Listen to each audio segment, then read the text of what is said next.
Tiff Bell Lightbox, Shangri-La Hotel, Bridgepoint Hospital, world-class buildings that stand on sites of Toronto history. Alexandra, Parsons, First Parliament. Across the city, just a few feet underground, we can trace 500 generations from pre-contact Indigenous communities to the colonization and industrialization of modern Toronto.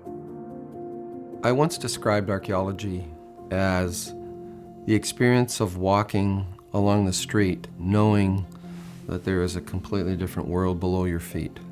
If you're walking past Front and Parliament, you're walking over 200 years of history, and if you're on your toes, you can imagine what was here, and you realize the importance of place.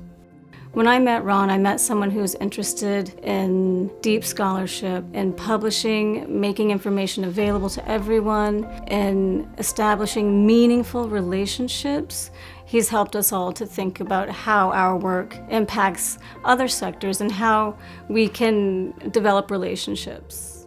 The information about what they might impact in that planning previously hasn't included the First Nation or the Indigenous story.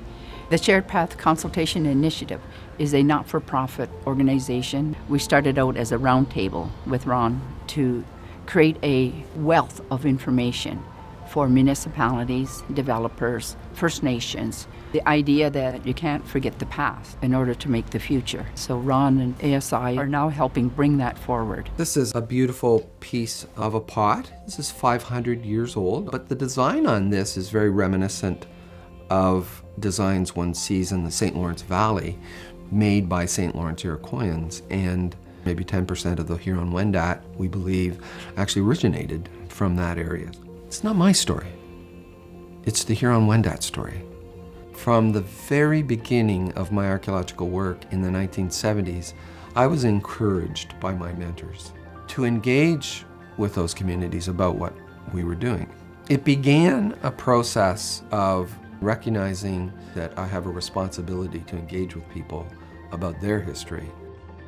I believe that soon we'll see archaeological work being undertaken by the nations themselves. And really, isn't that where it should be?